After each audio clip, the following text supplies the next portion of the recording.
So hello again, I'm Tamia Dudley. I'm Chineri Munzie. And the topic of this video is frequently asked questions. So let's jump in. Question number 1.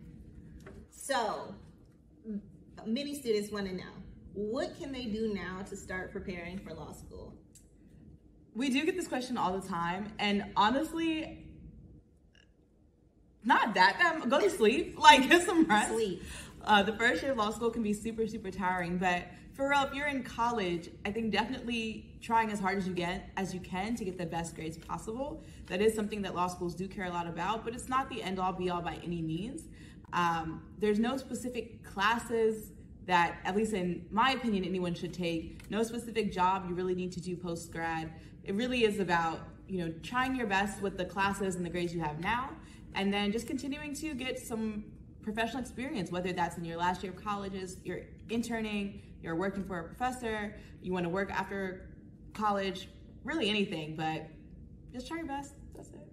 And I just want to emphasize one of the tips that Chineri made. Definitely get some sleep, because law school, it is a lot of work. There's no way to sugarcoat that. And so get your rest now. All right, question number 2. Tamia, you went to the illustrious Spelman College. How was the transition like from an HBCU to a PWI? It was something I was sort of concerned about coming in, but I think something that really made it sort of like a smooth transition was how strong the Black community here at Harvard Law School really is. So BLSA is one of the largest BLSAs, and because of that, there was someone that I could always go to in BLSA. I could find my group. Chineri is, we're not just co-chairs, we are friends, and so that was something that was really important to me. And then going into class discussions, especially difficult class discussions when you are talking about the law and sort of the intersection between law and race, it was nice having other Black people in the classroom with me who were really saying, hey, can we stop and add context to this discussion? So for me, that made the transition really smooth. But I know that you did not go to the illustrious Spelman College or HBCU. Can you sort of talk about what the transition is like coming from undergrad to law school? And then I know you did, take some time to work in between. So what is that transition like? Yeah, definitely. So I went to Duke University for undergrad. Definitely not an HBCU. Had a good time, but not HBCU. And after that, I worked for 2 years as a consultant. I thought the transition from working to law school was definitely a little jarring, but not necessarily in a bad way. Law school is just so different from anything else you might do, unless you maybe were a paralegal or you were a law clerk before coming to law school. It was learning how to read and write in a completely different way than I did in college or than I did when I was working. I do think taking time off helped me personally. I felt a little bit more comfortable just running my own schedule, reaching out for the opportunities I wanted, not reaching out for the opportunities I didn't want. I think in college I was definitely one of those people that was like, let me just sign up for everything. I need to do everything and do all the things. And working helped me figure out a little bit more, clarify within myself what I did and didn't want to do and the things I do and do not want to pursue. So I think that was it for me. The academics were jarring, but again, the community aspect was really good because BLSA was there. So yeah. Yes. And a quick note, because we also get a similar question related to the social life here at Chineri's already laughing, but we get a similar question related to the social life here at the law school. Can you sort of speak to that, and then I'll tag on? Yeah. Tommy went to school in Atlanta, so y'all already know what you're gonna say. It's Cambridge. It's not outside social life. It is what it is. There are places to go, lots of museums, cool restaurants, things like that. Within the law school, it's definitely not college, I would say. Definitely not that. But we have a good time. We do our annual charity ball. We have kickbacks at people's houses. We do rooftop bar crawls sometimes. We have fun. Great. We were only on campus for a limited amount of time before the pandemic interrupted that. So can't speak to all of that, but at least the 5-6 months we were here, we did things. We did. Karaoke. Oh, we did karaoke nights. Those were fun. Yes. What else did we do? I don't know. The resort was my favorite. The BLSA retreat. Oh, the BLSA retreat. We do a retreat every year with BLSA. That's so much fun. It's a lot of different BLSA members just going to a different hotel together and playing games and having a party and getting to know each other. That was a highlight. It was a highlight. Yeah. So Cambridge is definitely not Atlanta. So if that's what you're looking for, it's not that, but I will second everything Shaneri said. Like, there are always social activities going on campus. If you put yourself out there and like you're actually looking at your email, and like you have the time to look through your email and see what's going on campus. And then within BLSA always has some sort of event going on, and the BLSA events really were some of like the greatest events the that we ski had. Trip? Oh, I didn't go on the ski trip. I only heard about the ski trips. Wanted to, but had a commitment that weekend, but it seemed like fun. Yeah. And the Harvard Yale Bowl. I went to that. And Harvard Howard. Yes. Okay, the Harvard. Yeah, the Harvard Howard game. What was it? Was it a game? There was a game. We didn't go to the game. We went to the party. We did do that. That was fun. Yeah. So there are things to do, especially within the BLSA community. There's always things to do. So tell me, why don't you just describe your experience as a Black student in law school? How's that been for you? Pros, cons, highs, lows, all of that. Yeah, so there is this feeling of being fortunate to be adding to the 5% of the legal profession, and really adding like that diversity, and not just like diversity and like being a person at the table, but actually being allowed to add value in the room. That's something that's really cool to me, but I think there's definitely a conversation to be had about how, as a Black law student, the law is not colorblind, as many people have tried to argue over the years. The law is very much a reflection of society. So ableism, sexism, racism, and other forms of discrimination. And so there is this heavy weight as a Black law student to make sure that, we're reading through these cases and reading the law and understanding the law as it is, but also thinking about where we need to move the law, where the law should be. And so it's great to have like 7 or 8 other Black law students in the class with me, because the burden doesn't just fall on like me, the Black student in the class.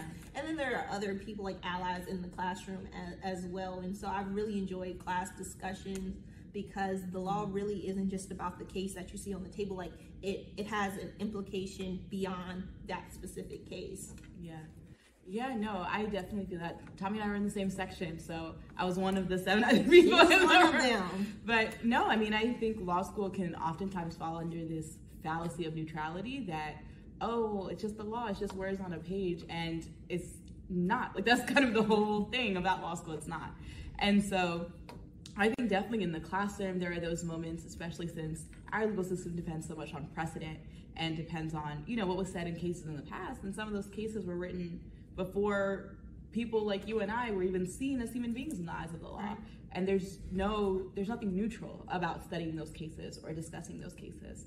And so I think that's definitely been challenging, but it has been great to have BLSA, have other students, have even some of the faculty who are, really thoughtful in analyzing how we teach law and how we practice law be around us here at HLS. And then on the interpersonal, I mean, there's always that student that feels like, we didn't really earn our spots here. We're only here for our faces or to like be on brochures. We're only here because our law school just wanted to have some more diversity and we're not supposed to be here. I'm like, first of all, okay. Not even gonna even deem to address that. But in the same way, I think it's great to have BLSA and great to have other Black law students who, if those moments do get you down or when those moments do get you down, to be there to pick you back up, because we all belong here. We were all chosen to be here. So it's not no one's little opinion going to make a difference. So we're here. We're not going anywhere. But yeah, so I think that's definitely been the challenges. We've talked about a lot of the highs between like community and things that we do, but definitely some of the challenges. Right, and I think sometimes people fixate on like the Harvard name, and because of that they have imposter syndrome, especially being in class discussions and feeling like, wow, everyone else seems to get it, why don't I get it, right? Yes. And Shaneri, what is the phrase?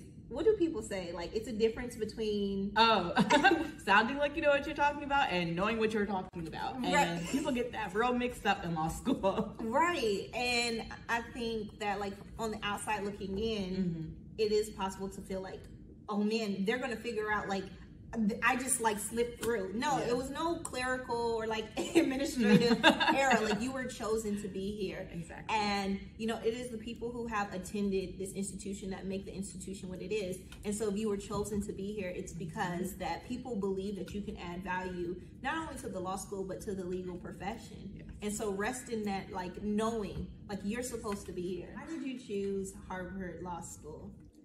So for me, what tilted me towards Harvard, I made my decision at the very last minute. Sorry, Harvard. But I think like the day you had to decide, I was still torn between Harvard and another law school. And what ultimately tilted me towards Harvard was two things.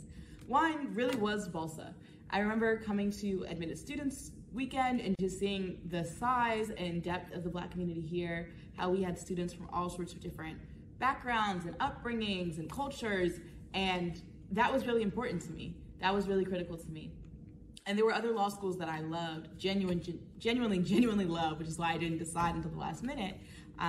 But Harvard just had a bigger Black student body. The Black Alumni Network seemed a bit stronger. And yeah, that also just got me. They got me. So that was one. That was one of the biggest reasons I chose Harvard, honestly. And the second reason was I genuinely did not know what I wanted to do with the law. I thought I was going to go to business school before deciding to come to law school. And when I got here, it's like, yeah, law seems important and I want to do that. And so because of Harvard's size, partially, all sorts of law just comes through these doors. So whether you want to learn about space in the law or food in the law, health in the law in the law, like somebody here is an expert in that, or somebody's coming to visit who's an expert in that, or there's an alum who's an expert in that. And so I've gotten to be exposed to all sorts of different types of law, and that's helped me better figure out where I want to sit within the law. But when I was still deciding, I thought, okay, seems like Harvard covers about every kind of law you can.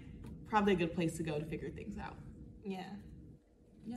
So Tommy, why don't you expand on this question a little bit more? What were you looking for when you were looking for a law school? So pretty similar to a lot of the things you already mentioned. So there's just so much breadth and depth of the work that's available to attorneys. And I know a lot of people watch Law and Order or How to Get Away with Murder, and that is but one type of attorney you can be. And it seemed like being at a place like Harvard Law School, where there's so many different course offerings and clinical offerings and student practice organizations, that I'd really be able to get to explore and see where do I fit as a future legal practitioner.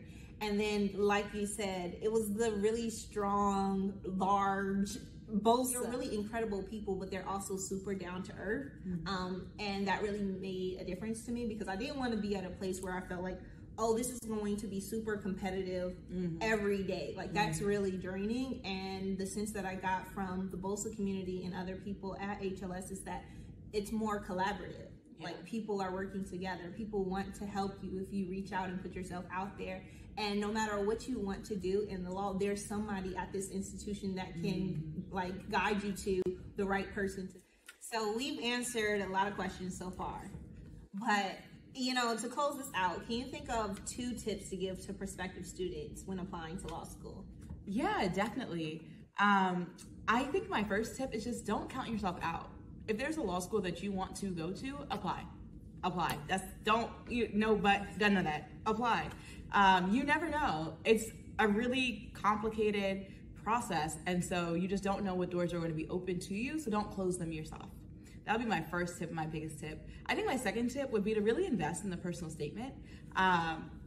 It's important. It's the kind of the one place that an admissions committee can start to get a sense of you and what you might bring to the classroom, how you might view the law. So definitely write it, rewrite it, have other people take a look at it, but I would spend some time on that. What about you? Would you have any tips for students who are already in law school? A few things I wish people had told me, but start now prioritizing self-care. Like, don't feel like you are going to miss out on things in class or whatever. Like, oh man, I didn't finish this last 10 pages and now I have to, like, I don't know, take care of myself. Like, you know, you really should. You really should take care of yourself. So for me, it meant like being intentional and building it into my schedule. Like, oh, I'm going to do readings up until this time, but at this time, then I'm going to take care of my self-care. And like, so for me, because I was like a natural girl, it meant like a full wash day, doing everything like pre-poo, shampoo, conditioner, deep conditioner. Yes, like I was doing a hair mess. I was sitting under a hooded dryer and everything. Like I did not feel bad at all taking my time for self-care. I would turn on my Netflix or my Hulu and I would just enjoy myself and not be thinking about law school. And then when it was time to work again, I would do that. And then I would say, like, another piece of advice is just to start now to stop comparing yourself to people or how they define success. Like, define success on your own terms and what that will look like for you. So Harvard Law School does not have the traditional grading system. So we have Dean Scholar, which I believe is like discretionary, and then there's an H, and then there are P's, and then an LP, which is also discretionary, and then an L. We won't even discuss it. We're not even going to manifest that, but H is for honors, P is for pass, LP is low pass. Right. And so, like, for me coming in, I was like, you know, I was a student who always got really high grades, but I was like, what I want to come out of this semester with is just knowing the material, feeling like I do understand it, and like enjoying myself as I'm going through the material. And so the final to me wasn't as stressful because I went into it like, wow, I really understand how to put these things together versus like, oh, I have to get this DS right now. Like, if I do not get an H, that would be the end. Like, I did not go into it with that mindset, and that really helped me going through it versus like a few other people who were like, no, a DS is life. Like, I have to get a DS, who were, you know, quite stressed out during final times. And I just like distanced myself from those people so I didn't take on that energy, and really feeling like whatever is for me will be for me regardless. And I'm just going to do the best that I can. All right. Well, we hope that you all have enjoyed Project Illuminate the Black Box. We enjoyed bringing it to you. Feel free to email us at HBLSA new membership engagement @gmail.com if you have any questions or comments. But thank you so much, and good luck on your own law school journey. Yes, and we will drop all of our contact information in the description box. So like, comment, and share, and stay tuned for the rest of our videos. Bye.